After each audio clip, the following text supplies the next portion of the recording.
This video is about chapter 9 implementation of discrete time systems। तो previously हम लोगों ने देखा है कि हमारे पास जो भी डिस्क्रीट टाइम सिस्टम होता है उसको हम लोग एक डिफरेंस इक्वेशन से रिप्रेजेंट कर सकते हैं।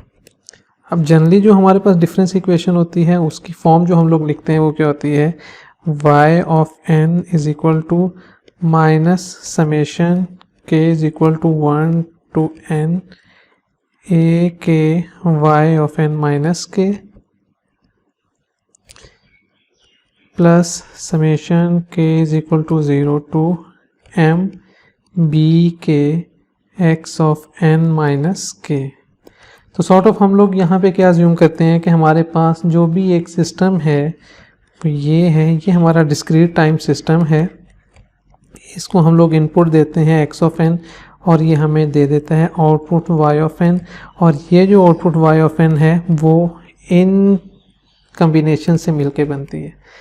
तो ये होता है कि जी previous values and current value of x of n, आपके inputs current input and previous inputs, and sum होता है जो कि आपके प्रीवियस आउटपुट्स आ रही होती हैं। तो यहाँ पे ये b k और जो a k हैं ये आपके पास कोफिशिएंट्स होते हैं, आपके डिफरेंस इक्वेशन के कोफिशिएंट्स हैं। तो इस फॉर्म में हम लोग अपने किसी भी डिस्क्रीट टाइम सिस्टम को रिप्रेजेंट कर सकते हैं।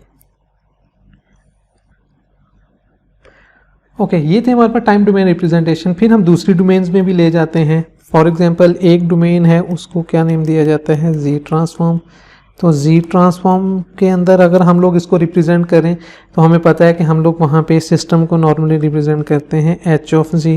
ये सिस्टम ट्रांसफ़र फंक्शन होता है और ये किसके इक्वल होता है, ये होता है basically k is equal to 0 to m b k z raise power minus k divided by 1 plus summation a k z raise power minus के।